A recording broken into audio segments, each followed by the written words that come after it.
right, ladies and gentlemen, we're going to go ahead and get started. Thank y'all for coming to tonight's meeting of the Mulberry City Council. It's a special called meeting. This is a special called meeting for a few items that we needed to address. Couldn't wait till our next regular scheduled meeting, which is Thursday, just to give everybody in the loop.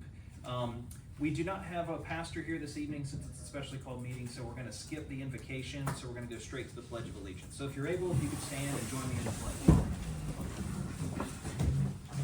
I pledge allegiance to the flag of the United States of America and to the republic for which it stands, one nation, under God, indivisible, with liberty and justice for all. All right, at this time I'm going to go ahead and call the roll.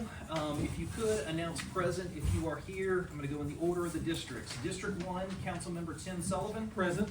District 2, Michael Coper, that is me, I am present. District 3, Councilman Kyle Shields. Present. District 4, Councilman Michael Rudnick, also our Mayor Pro Tem. Present. And then District 5, Councilman Doug Ingram. Present. All right, Madam Clerk, if you could notate that all 5 council members are here and are present this evening. The next thing I want to do, if we're going to roll right in through, is we're going to talk a little bit. I've got some comments that I want to kind of go over, and I want to talk just a little bit about some of the things that are on the table that are pressing that we're going to talk about tonight, but also talk a little bit about some of the legislation. I'd like to recognize here with us today is the chairman, right? Mr. Senator Clint Dixon is here. I appreciate him being here. And then, so basically what we're going to do is we're going to talk a little bit about some of the legislation for Mulberry, why the Mulberry, for us as the city councilman of the city of Mulberry to consider that legislation, to talk a little bit about it tonight, and then we have a proposed resolution. So we're going to kind of talk a little bit about these specific bills and what they are, kind of go through them in more detail. Tonight, we do not have public comments. I will say that since it's a special called meeting. We will have public comments again next week in our regular meeting. So if you have any questions, we'd be more than happy to answer them after the meeting's over tonight.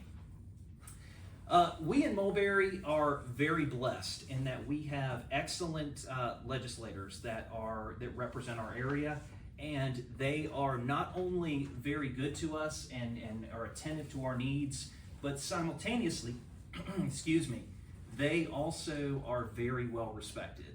And so Councilman Shields and I had the pleasure, we went down to the Capitol with the Georgia Municipal Association and talked with our legislators and talked about some of the needs that we had, and some of the requirements that we thought would help us out.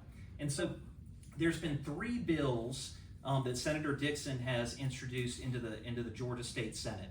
The first one is Georgia Senate Bill 137. And so I want to go through these in a little bit more detail so you can understand what these bills are, the purposes of these bills, and we can talk a little bit about them. Georgia State Senate Bill 137 is an amendment to the City of Mulberry Charter. Okay, but it only affects 2 things. The first is that it creates a municipal court for the City of Mulberry. Why do we need a municipal court?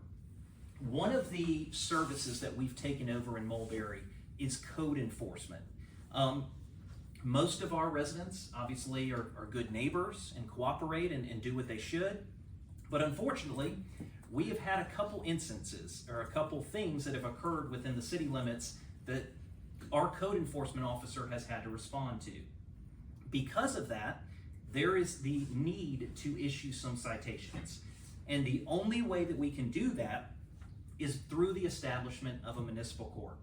Now, we could have waited and had a referendum and amended the charter, but the reality is we can't wait. The 2 issues that we're dealing with in particular are so dire that we need to take care of them now. And so our state senators were kind enough to introduce legislation to create that municipal court. That's item number 1. Item number 2 clarifies specifically what our charter already stated, which is that Gwinnett County is required to continue to provide services in the transition period. So those are the only 2 things that affect Senate Bill 137.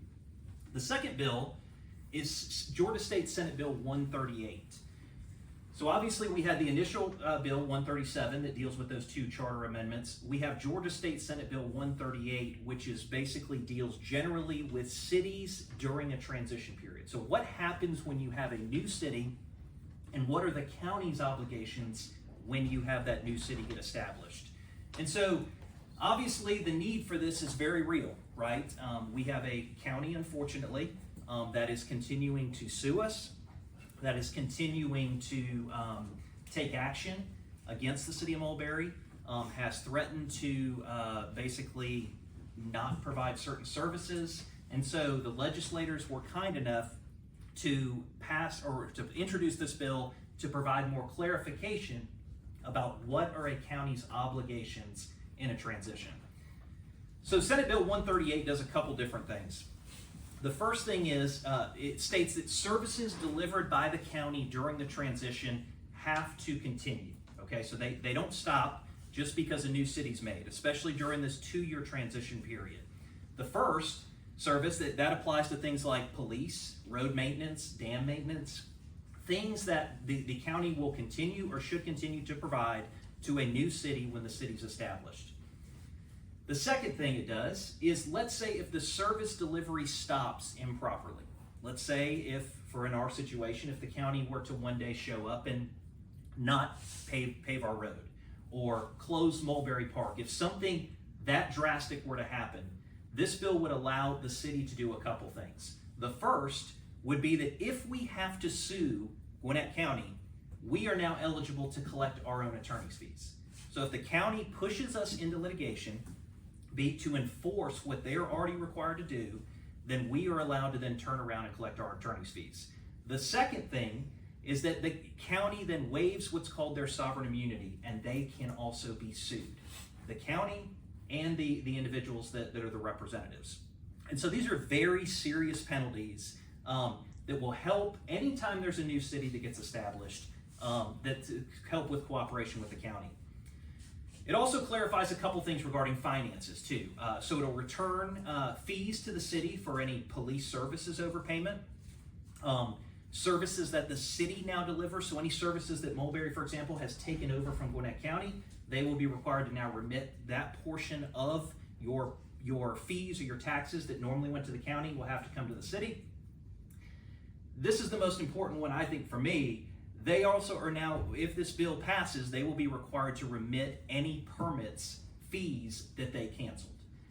As many of you know, we've talked about that ad nauseum, that the county decided on January 1 to cancel any pending permits in the city of Mulberry, but they have not returned or given, either refunded those permit fees to the developers or to the homeowners who were doing work at their house. And instead, basically, this legislation requires that they return those fees to the city. It also discusses the city's insurance tax premium. So the city can receive its shares of the insurance tax premiums. So that's Senate Bill 138, just in a nutshell, and talks about it. The next item on here is Georgia State Senate Bill 139. And Georgia State Senate Bill 139 deals specifically with expanding some of the limits through annexation of the city of Mulberry. And I went ahead, I'm going to put the map up here. So I went ahead and put together so you can see, I mean, we're not talking about an extremely large amount of properties. So you're probably asking, why is this necessary? Why is this something that the city would want or need? Obviously, given our track record and everything that's going on with the county, we have a lot of businesses space, commercial space, and also undeveloped land that is right on the borders of our city. And obviously, my number one concern as the mayor, I think that my fellow councilmen agree, is that our number one priority is to protect the city and protect our quality of life here. And so our concern would be is if the city does not capture these these commercial locations or these undeveloped properties, we don't know what the county could put in those locations, right? We would have no control over the businesses that went there. We would have no control over what was developed on these particular lots. And so we went through and we identified where those spaces were, and we have specifically asked the legislature to consider an annexation bill to include those into the city. So that kind of is the overview of the 3 bills that are pending for the city of Mulberry that were introduced. And I also want to recognize Majority Leader Chuck Efstration also walked in. I appreciate it. Thank you for being here, Chuck. We appreciate you. And so, I'll open the floor. I don't know if Senator Dixon or Majority Leader Efstration, if y'all want to comment or if you just are here to listen. It's up to you guys, but I would like to, if you'd like to comment on any of these, we would definitely be willing to open the floor. Well, thank you very much, Mr. Mayor and Council. I want to thank you all for your work. I think that the promises made when we campaigned for, talked about Mulberry, I think the council's vision for the future of the city is really in keeping with those promises that were made. And obviously, anytime we have a new law that has been considered, new cities created, there's an important discussion that takes place based upon facts and developments that have happened. As I view it, this legislation is in keeping with the promises that were made as part of the campaign, meets the challenges that frankly have resulted from Gwinnett County's reluctance to be supportive of and recognize the will of the people that was spoken when the referendum was considered. I want to thank Chairman Senator Clint Dixon and the State Senate for bringing this legislation. I expect that if it passes when it passes in the State Senate, it's going to receive very favorable consideration in the State House as well, and appreciate his partnership to continue to fulfill the promises made for the city of Mulberry and the strong voice of support that we saw as this referendum was considered last year. Thank you. Thank you. Thank you. Senator Dixon. Grateful to be here with y'all tonight. Wasn't sure if I was gonna make it back in the lovely traffic trying to get back from Atlanta, but glad to be back in God's country is what I call Mulberry now. But grateful for each and every one of y'all. Grateful for the citizens that take time out of their busy day to come and help and make sure that the city gets off its feet and off to a great start. Unfortunately, Gwinnett County continues to try to stifle the city's light at every turn. A little update today. We had the 3 bills. I presented them in committee today. The first bill is a local bill, so it will just pass through without any debate. But the other 2 bills that the mayor spoke so well about passed out of committee today. Had the county attorney there, who especially to Senate Bill 138 was very strong and very in opposition of losing their the ability to potentially be sued if they continue to break the agreement on the transition agreement. But that did stay in the bill. No provisions were changed or modified. And even after the meeting, he proceeded to come up to me to let me know, hey, could you slow this down now so we could start to negotiate with the city? And I told him it was past time for that. That the county and the chairwoman was not recognizing that the city existed. Even and of course here it is a nonpartisan issue, but at the Capitol it does get partisan there. So some of the folks on the other side that if I've talked to them about this bill, and they act like, well, the city doesn't even exist yet. And so that, and they're just getting that from the county, unfortunately. So these measures I believe are imperative to make sure y'all are able to be solvent and start getting the funds that y'all deserve, and also be able to insert the will of the voters who ratified the referendum last year. But grateful for what y'all do. We're going to continue to move it through the Senate. We'll pass it off to the majority leader in the House, and he's got a much bigger stick or hammer than I do. So I'm very confident that we'll be able to get it through the Senate and the House very quickly and on the governor's desk, so the city can be viable and continue to move forward. But as I told you from the beginning, I'm 110% in. Whatever y'all need from me, thank the citizens that work for y'all. Call on me for anything, but grateful for everything y'all are doing and for stepping up and being our first council and mayor and getting the city off the ground. I commend y'all. The job y'all got in front of you is 1,000 times harder than mine. Thank y'all so much. Grateful for every one of y'all. Question? Yeah. Which one was the local bill? The local bill was the first one, 137. Okay. And it was a local bill and will be treated as a local bill, so it will not go through the committee process. Okay. I'll sign it in the Senate and it'll come straight over on consent calendar to Does the local bill need to still go before the governor? Yes, it will be signed by the governor. Okay, and then the other two would go into effect once they're signed by the governor? That's correct. Gotcha, okay. But they've got to go through the full committee process. It'll be, second read in the Senate on Tuesday, available, we could be on the floor Wednesday or Thursday, or Friday of next week. Okay. Yeah, we'll keep it moving. Thank you. Thank you. I know the council will, but if you could, help join me in thanking these two gentlemen for all the work. Yeah, they've done for absolutely. us.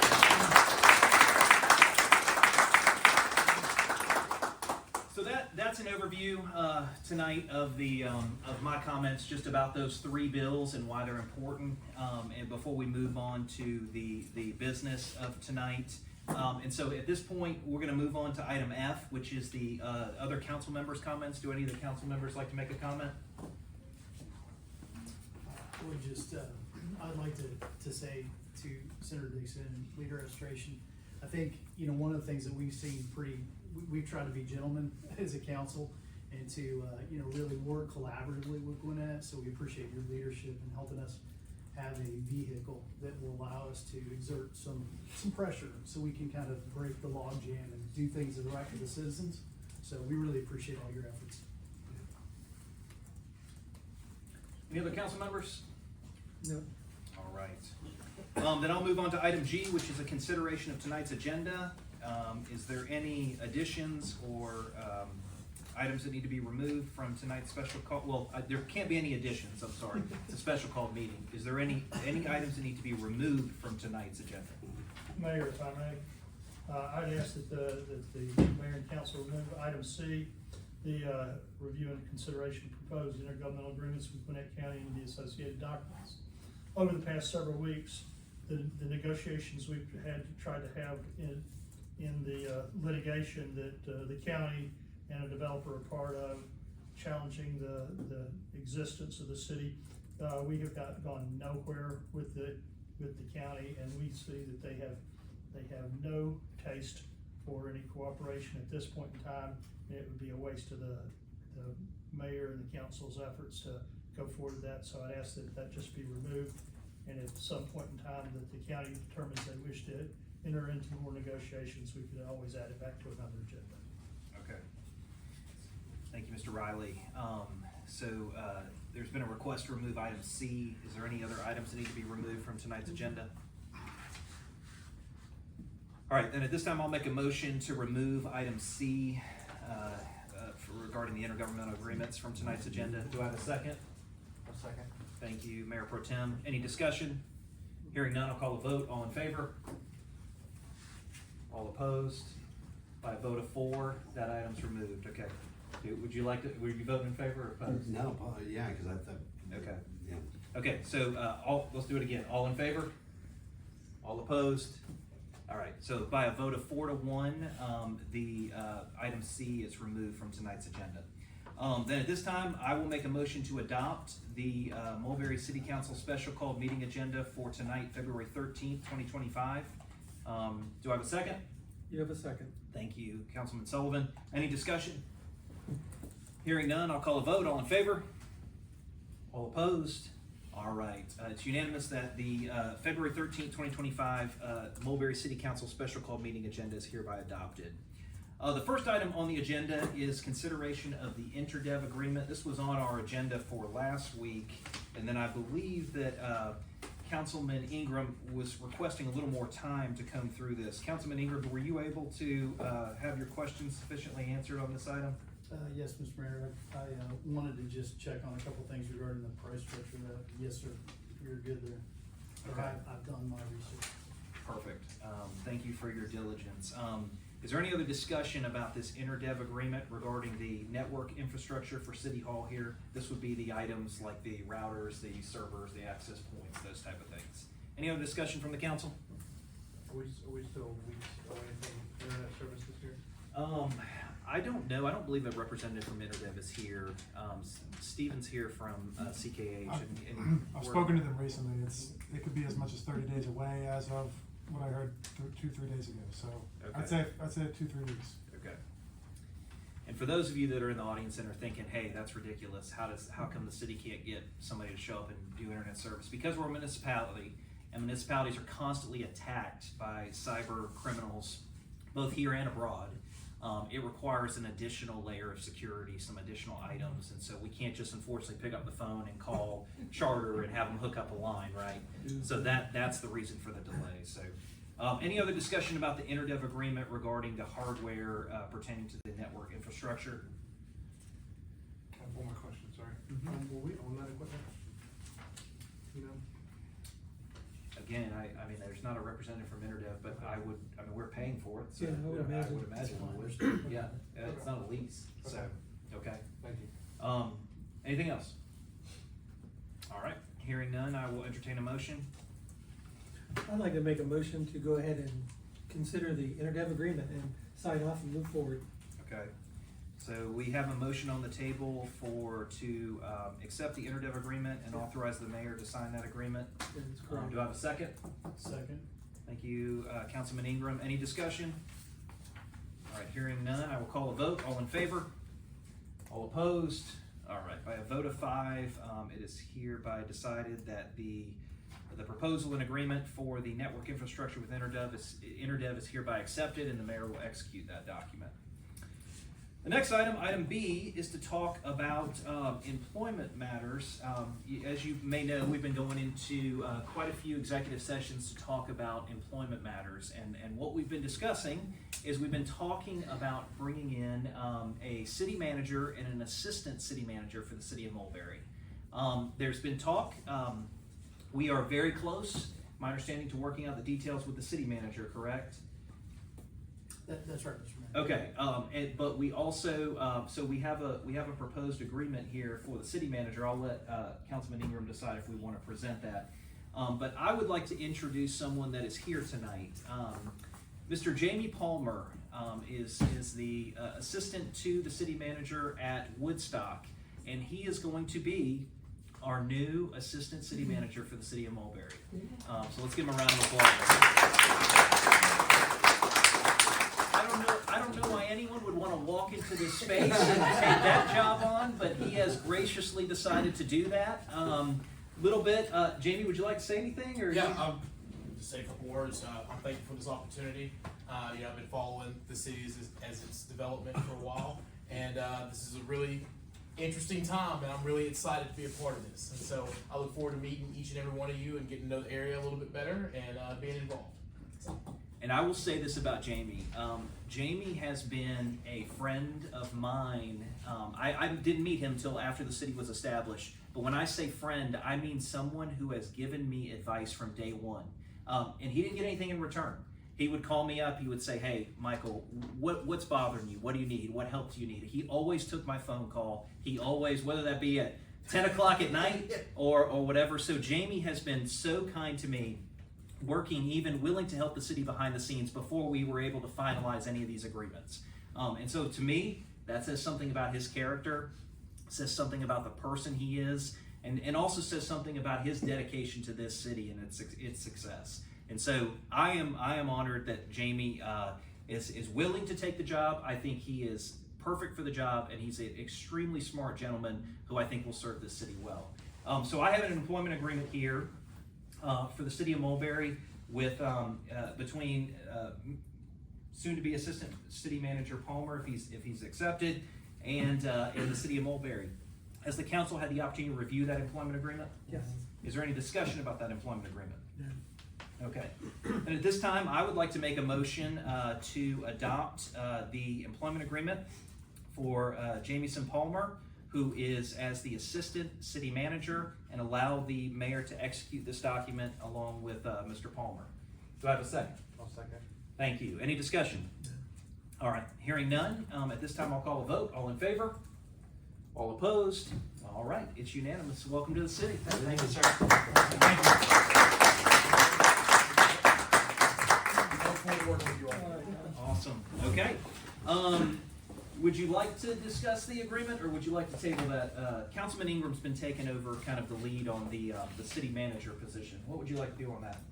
Yeah, we can talk about it here. I think I would like to go ahead and vote on it, I think, because we want to, just to allow, maybe, would you like me to tell a little bit about it? Sure, that'd be great. So I'll be brief. So we have an opportunity. So Mr. Chuck Button used to be the county administrator for Gwinnett County before Glenn Stevens. So he was in charge of obviously the large county that we all live in today. And he was responsible for a number of really important projects, Gas South Arena, Ronald Reagan Parkway, et cetera. So real storied career, helping municipalities and governments kind of be their best. It would be an amazing thing if we could get Chuck, and we're absolutely on our way to do that. So the agreement before council is to kind of put some parameters around that allow us to get Chuck involved. And I think what we end up with Chuck involved and Jamie involved is an amazing dynamic duo that will really kind of launch us off in the right direction. So I would like to go ahead and present that to council. Okay. Any other discussion from the council on that item? No, I'll just second what Councilman Ingram said about, Mr. Button, that, I've had a chance to meet with him, talk with him.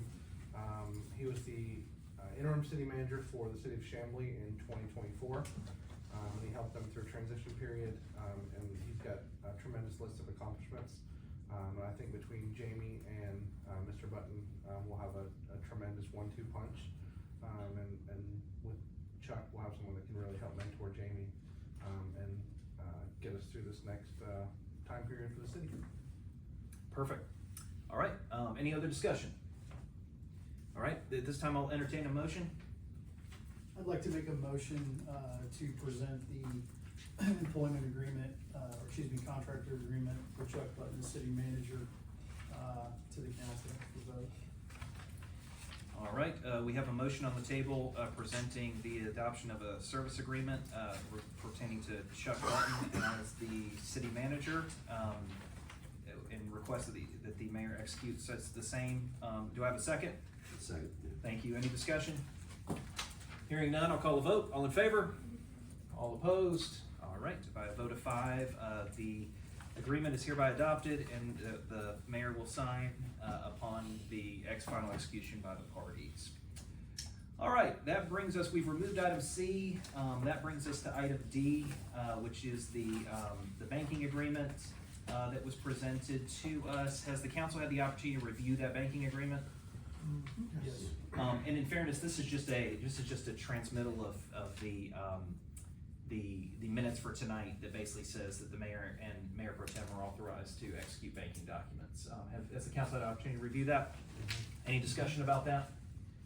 I do have one quick question there. On the line, it mentions the line amount, the credit line amount, and the associated parameters. What are the terms? Is it interest only? Is it a fixed payment structure? I know it's a balloon of a year. Just curious about if we have that level of detail. Yeah, I don't think we have all that level of detail just yet, Okay. Councilman. I think this is more of just to authorize the mayor to execute any documents that need to be executed. Got it. Okay. It is not closed yet. Yeah, it is not closed. Okay, understood. Okay, any other questions? All right, hearing none, I will make a motion to adopt the certificate regarding authority and basically, which states the authority of the mayor to execute documents, banking documents on behalf of the city. Do I have a second? And Mayor Pro Tem. And Mayor Pro Tem, thank you. Do I have a second? Second. Thank you, Councilman Ingram. Any discussion? All right, hearing none, I'll call a vote. All in favor? All opposed? All right, by a vote of 5, this document is hereby, or the mayor's authorized, or will remit to the bank that the mayor's authorized to execute banking documents. Okay, the next item up for, is item E. Mr. Riley, do you want to give a brief introduction to this one? Just very briefly, the bill that the senator is dropping for us, it requires us to give a notice to the county under, there's a state statute on that, and this just authorizes me to send them a copy of the legislation that has been dropped for our annexation, and it's just an action item. If you just vote and authorize me, I'll mail it to them tomorrow. Okay. Any discussion or questions for the city attorney regarding that? All right, at this time, I'll make a motion to authorize the city attorney to notify Gwinnett County of the pending local Mulberry annexation legislation. Do I have a second? You have a second? Thank you, Councilman Sullivan. Any discussion? Hearing none, I'll call a vote. All in favor? All opposed? All right, by a vote of 5, it's unanimous that the city attorney is authorized to provide the required notice for the annexation legislation. All right, the last item under the action items is consider resolution number 2025-0226, requesting the legislator to pass and enact Senate Bills 137, 138, 139. So one of the things that we should do is that to show our solidarity and support for these three bills, to show that this is something the city wants. The three bills that I had discussed, I propose that we pass a resolution, and the resolution is there in front of you, that basically says that we as a city want these bills. We thank our legislators for initiating these bills, and then we will remit this to the legislature as well as the governor to explain to them that this is our intention to have these three bills passed. Any questions or discussion about that? Okay, hearing none, then I will make a motion to adopt resolution number 2025-0226. 2025-0226, which is a resolution requesting the Georgia General Assembly to pass Senate Bills 137, 138, and 139 to support the transition of services and expansions of the city of Mulberry. Any discussions, or do I have a second? Second. Thank you. Any discussion? Thank you, Councilman Shields. Any discussion on this resolution? Okay, I'll call a vote. All in favor? All opposed? All right, by a vote of 5, resolution number 2025-0226 is hereby adopted. All right, that brings us to item I, the first read of ordinance 2025-02-136. Sarah, correct? Yes, that's Thank you, correct. Sarah. So Sarah here is here with CPL, who is when we were talking about CPL's handling all of our land development, code enforcement, planning and zoning, and so they have requested an additional resolution this evening, so I'll turn it over to you on Yeah, that. Mayor, Council, it's great to be here tonight. First time I'm meeting all of you. I know Rebecca's been here pretty consistently, so it's nice to meet you. But yeah, as the mayor said, this is a request to amend the ordinance of the city it's the land development regulations, and this will allow us to start conducting reviews and enforcement related to your soil erosion and sedimentation control or pollution controls as part of your local issuing authority application. So that application has already been sent to the state and is under review. As part of that review, we had 2 comments. One of them was to adopt their model ordinance for this, and so that is the request before you tonight. As I said, that will allow us to once we have the local issuing authority status, start conducting plan reviews and start issuing some of the building permits that I know all of the citizens and developers are anxious to get moving forward. So the state has already reviewed this draft ordinance. We got comments back today. There were 2 very minor revisions they wanted. They wanted a section reference added for a cross-reference, and they wanted us to add an enter spaced down in one area. So, very, very minor comments. It is their model ordinance. If there are any existing conflicts, they will be repealed as part of this process. So the state model ordinance will take precedent. As you're reviewing it, the red is obviously the proposed ordinance. Whatever black is in there is your current ordinance. And there are some just minor section number changes where we inserted this. We had to bump some other sections down, so that's most of the edits other than the model ordinance itself. So again, this is first read tonight. It will come back before you next Thursday, the 20th, for second read and adoption if that's your choice. And then that would allow us to transmit this to the state to kind of continue that application process for the LIA status. Perfect. Any questions from the council? Yeah, just got one. What's the timeline on completion of the process? So the first round of comments we got back in approximately a week. Mm-hmm. So we're hoping that it will follow a similar pattern. You know, we only had 2 original comments as it is, this being one of them. So I think once we get that in, it should be just another week or 2. Hopefully this will all be wrapped up by the end of the month. Okay, because I had heard something at one of our meetings from the crowd that said it was a 2-year process, and I was kind of operating on that assumption. No, it's Okay. it's much more Yeah. fast. We Good. want to start doing this for y'all. Yeah. So. All right, any other questions? I have one quick question. Yes, sir. So the local issuing authority, in the absence of that, which we don't have today, Mhm. where does it go to? It goes to, Georgia Soil, Water and, So this is the Athens entity that we Mhm. talked about, yeah, got it, okay, cool. GSCC. Yeah, that's what, I think, Councilman Sullivan was talking about, I think I was under the same understanding that it was gonna be an elongated process, that's great news. So the elongated process is the next step. It's- next yeah. step. This is for the smaller parcels. Smaller projects, Okay. but Yes. land disturbance, Not land and stuff like that. For an acre or less. Okay. Gotcha. Actually, an acre or more Yeah. is the next step that we will take once we get the Perfect. LIA. That, yeah, Okay. that MOU is a little longer, but we don't think it'll be 2 years either, like it should be. Gotcha. Okay, thank you for the clarification. Yeah, of course. Thank you. Any other questions or? Nope, that's it. Thank you so much. We Of appreciate course. it. Okay, that'll conclude the first read. Ladies and gentlemen, that concludes all of our business for this evening, apart from we have an executive session that is listed on there to discuss litigation and employment matters. If you are welcome to stay, I say this every week, till we finish the executive session, we will likely come back in here. We will just basically adopt any items we talked about, and then we'll make a motion to adjourn. So feel free, you can stay, but if not, this is a good kind of time to maybe go ahead and leave if you don't want to stick around. And so, for those of you that leave, thank you so much for coming tonight, and if you have any questions, obviously the council's here to take them. All right, everyone have a great evening, thank you. Ladies and gentlemen, I've been informed by the city attorney, we do not need to go into executive session, so at this time, I'm gonna make a formal motion to adjourn. Do I have a second? Second. Okay, second, any discussion? All right, I'll call a vote, all in favor? All opposed? All right, we're formally adjourned. Everyone have a good night, thank you.